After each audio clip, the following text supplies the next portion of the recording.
Everyone loves them. The room gravitates toward them like planets around a sun. Laughter, nodding, that magnetic pull that makes people forget their own conversations. But you feel something crawling under your skin, a quiet alarm, a weight in your chest that whispers, something is wrong here.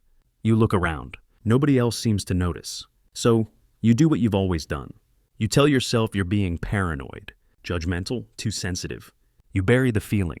And 6 months later, sometimes 6 years, you watch everyone else finally see what you saw from the very first handshake. Here's what nobody told you. That gut feeling you keep dismissing, that strange discomfort when everyone else is charmed, it's not a flaw. It's not anxiety. It's not you being too negative. Psychology has a name for what you do. They call it thin slice processing, the ability to extract accurate information from minimal exposure. While others need months of evidence, your nervous system reads the room in seconds. The micro-expression that doesn't match the words. The laugh that arrives a half second too late. The eye contact that lingers one beat too long. You're not paranoid. You're processing data that others are too distracted to receive. Let me explain why this happens to you, and almost never to them. I call it the frequency gap. Most people operate on what I call surface frequency. They hear words. They see smiles. They register intention as presented. If someone says, "I'm so happy for you," with a smile, surface frequency people file it under supportive friend. Case closed. But you're tuned to a deeper signal. You're picking up the tension in their jaw while they smiled. The way their eyes didn't crinkle. The micro pause before happy that lasted 1/10 of a second too long. You didn't choose this. Your nervous system is simply wired with more receptors. Research on sensory processing sensitivity shows that roughly 15–20% of the population has a nervous system that processes stimuli more deeply. You don't just see people, you scan them. And when the scan returns a mismatch, when the surface signal says safe, but the deep signal says threat, you feel that dissonance as discomfort. That discomfort is not dysfunction. That's your system working exactly as designed. But here's where it gets painful. The charm paradox. The people who trigger your alarm the most, they're often the most likable people in the room. And that's not a coincidence. Charm, at its highest level, is a skill. It's practiced, refined, calibrated for maximum effect. Genuine warmth doesn't need to perform. It simply is. But manufactured warmth has to work harder. It has to hit every cue. The compliment, the eye contact, the well-timed touch on the arm. To surface frequency people, this performance looks better than authenticity. More attentive, more engaging, more present. But your system doesn't evaluate performance quality. It evaluates congruence.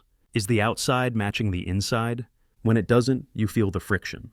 Even if you can't name it, let me show you what your nervous system is actually catching when you get those bad vibes. Signal 1, the rehearsed rhythm. Authentic speech has natural imperfection. Pauses, restarts, unpolished moments. But highly calibrated people speak in patterns. Their stories have been told before, many times. Their jokes land on cue. Their sympathy sounds like a template.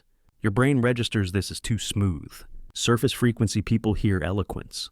You hear performance. Signal 2, the asymmetric investment. Pay attention to the direction of curiosity.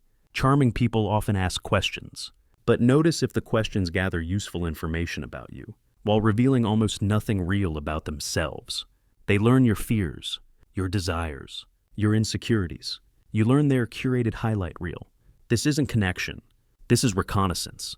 Your system feels the imbalance, even when you can't articulate it. Signal 3, the emotional mismatch. This is the big one. Watch what happens to their face in the transitions. When they shift from listening to someone important to greeting someone they consider unimportant. When the compliment ends and they think no one is watching. When they don't get the reaction they expected. For a fraction of a second, the mask slips. Surface frequency people miss it entirely. They've already looked away, but you caught it, and now you can't unsee it. Now here's the part that might sting.